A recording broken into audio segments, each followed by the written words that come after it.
So if it looks like I just woke up this morning, it's because I did. Yeah.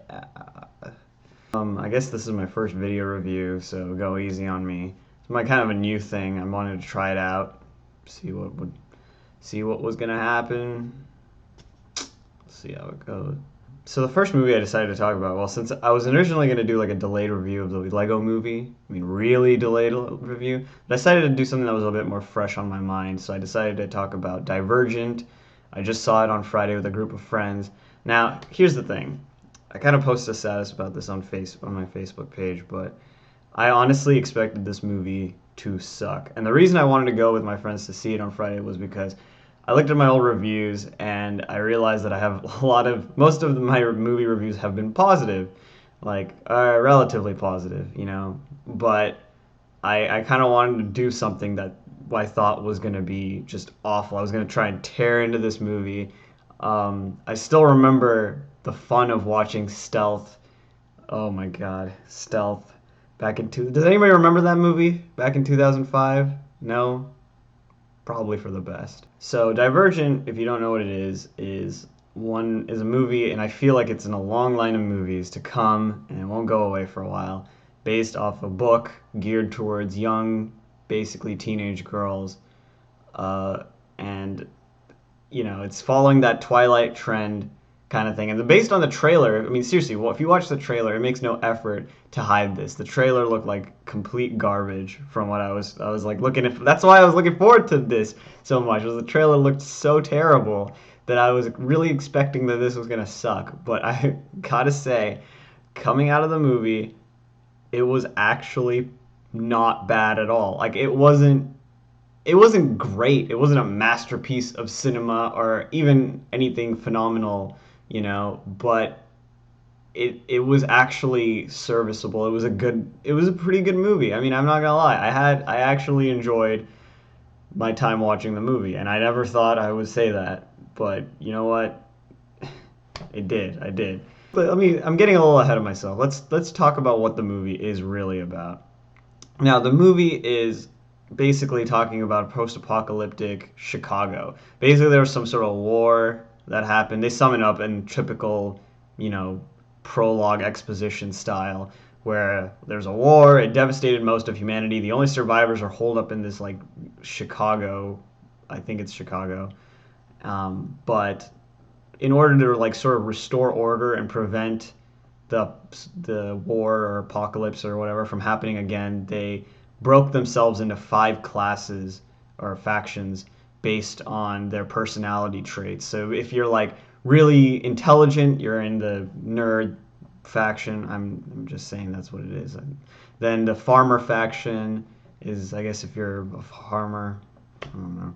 And then if you're like a thrill seeker, you're like adventurous or something, then you're going to like the thrill seeking faction, which is the police work, and you do all the police work and stuff and security.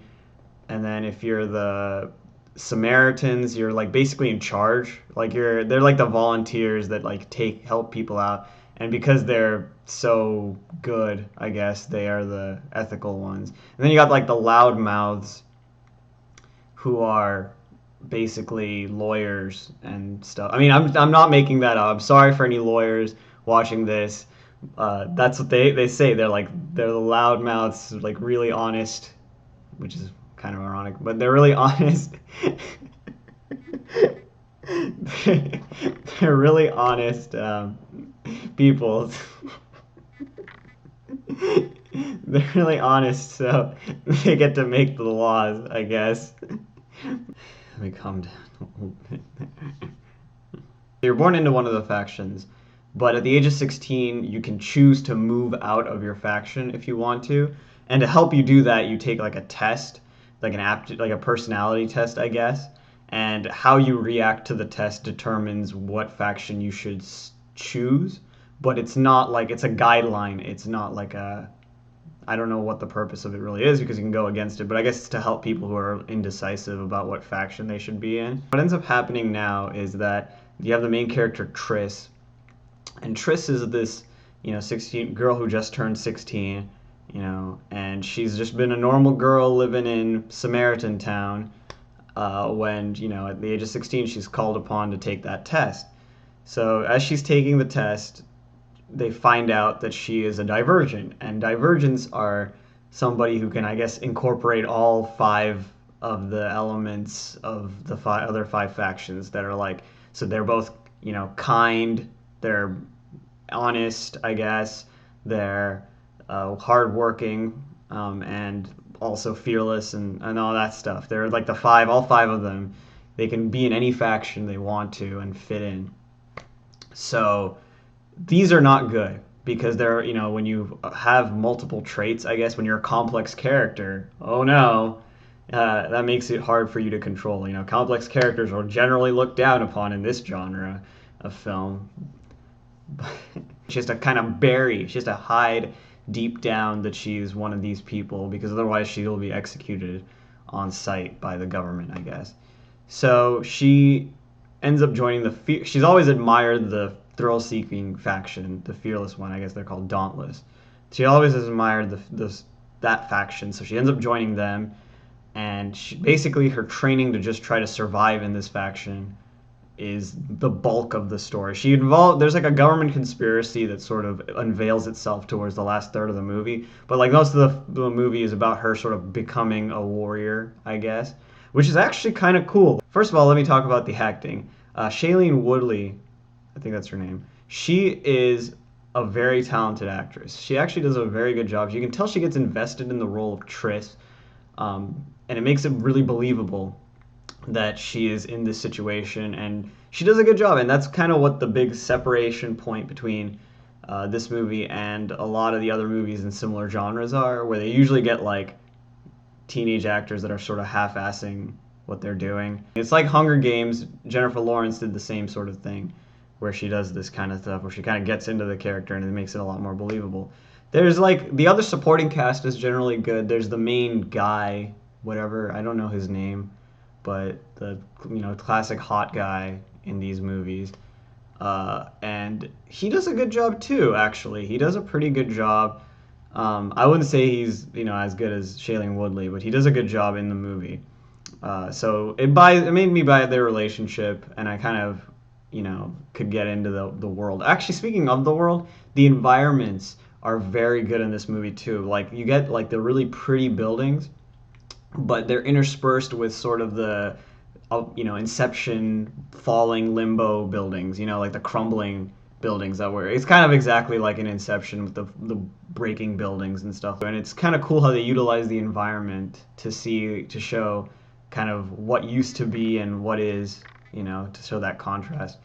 The action sequence is not bad, but I would say that the action is the directing is a little off sometimes, because you can tell that there is the shaky cam that's used, and it's used in Hunger Games, and the reason they use it is because some of the latter third of the movie gets a little too dark for like a PG-13 movie. It's not like, it's not something you don't see coming or anything like that, but it's kind of dark for what they were wanting to do for a PG-13 movie, I'm sure. So they ended up doing some of the shaky cam to mask the action, and I get that. I don't like it, but I can look past it. It's not bad. The gripe I had with this movie is sort of the gripe I have with a lot of these movies, is that the writing is not really that great. The lore is kind of cool. Like, I kind of like the lore behind the world, but I don't really I think they play it really safe. It's pretty predictable for most of the movie. I don't think they could have, maybe, I know this is a trilogy of books, and I have not read any of the books. So I know that there's going to be probably more to it later on, but for right now, it just seems like I could predict most of what was going on. The movie is 2.5 hours long, which I get because it's based on a book and they probably didn't want to leave anything out, but it felt long. Like, I'll be real here. It did feel long. Honestly, it's a good movie. Like, if you're taking your girlfriend out on a date and she wants to watch this movie, like, for all the guys out there, if she wants to watch this movie, you can watch it. You can take her to it and not feel like, you're killing brain cells off. It's not that bad. It's actually a pretty good movie, I'm gonna go ahead and give it a B-. It's not at all a bad movie, but I will say that it could use work. Maybe it'll in the sequels they'll push the envelope a little bit, and if they decide to do that, then it'll be a lot better. I think the franchise has potential. I mean, if I'm accepting that this genre has to be around for a while, this is the kind of movie in that genre. I mean, it's to me. I mean, look, I'm not trying to be unfair to the people who come up with a genre like this because I think Michael Bay's Explosion Fest is just as terrible as movies like Twilight and stuff like that. Like Transformers 2. Oh my god. Oh my god, it was so bad. Thanks so much for watching my video. I know this is super unpolished probably, and it's a little rough around the edges, but I mean, I'd like to take any feedback you guys could give me. Anything constructive, I will take it. Whatever comments, good, bad, ugly, just lay it on me. I'd really appreciate it. This is a work in progress. I might try to do more of these if it catches on, but I just this is stuff I do in my free time, so I'm just give me a little bit of slack on it. But thanks so much, and signing off.